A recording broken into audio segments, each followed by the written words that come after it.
মাদক যিনি গ্রহণ করে তার মধ্যে কিন্তু কোনো হুঁশ জ্ঞান থাকে না।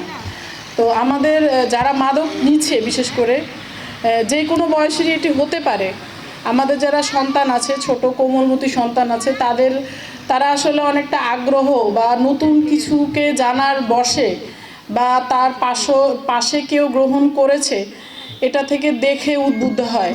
কিংবা আমাদের তো এখন তথ্যের অবাধ প্রবাহ আমাদের হাতে, বিশেষ করে সামাজিক যোগাযোগ মাধ্যমে অনেক তথ্য পাচ্ছে। পাশাপাশি লাকসাম এমন একটা জায়গায় অবস্থিত যেখানে যোগাযোগটা সব দিক থেকে ভালো, রেলপথে বলেন আর সড়ক পথে বলেন। তো যেভাবেই হোক মাদকটা এখানে ঢুকেছে এবং আগে আমাদের যিনি ইউনো মহোদয় ছিলেন কাউসার হামিদ স্যার, উনি এর বিরুদ্ধে বেশ অভিযান পরিচালনা করতেন।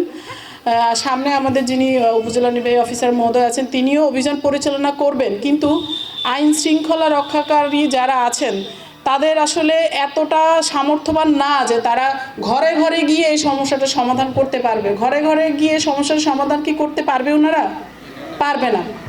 যতক্ষণ না আমি সচেতন হব, আমরা সচেতন হব, আপনারা যারা আছেন সবাই সচেতন হবেন, ততক্ষণ পর্যন্ত এই সমস্যার সমাধান হবে না। আমার সন্তান কোথায় যাচ্ছে, আমার সন্তান কার সাথে মিশছে, সে রাতের 8টা 9টা 10টা পর্যন্ত বাইরে থাকছে, কিংবা সে স্কুলে যাওয়ার নাম করে সে বের হচ্ছে বাসা থেকে, কিন্তু সে আদৌ স্কুলে যাচ্ছে কিনা এটা কি আমার খোঁজ নিতে হবে না? নাকি আমি কোনোভাবে স্কুলে পাঠিয়ে দিয়েছি, এখন ও স্কুলে যাচ্ছে কি যাচ্ছে না এটা আমার খোঁজ খবর নেওয়ার দরকার নেই, কিছুদিন পরে তো বিদেশ পাঠিয়ে দিবে, এরকম চিন্তা ভাবনা করেন আপনারা নাকি? এরকম চিন্তা ভাবনা করা আপনাদের ভুল। আপনার সন্তান কোথায় যাচ্ছে, কার সাথে মিশছে, আপনাকে এটা খেয়াল রাখতে হবে।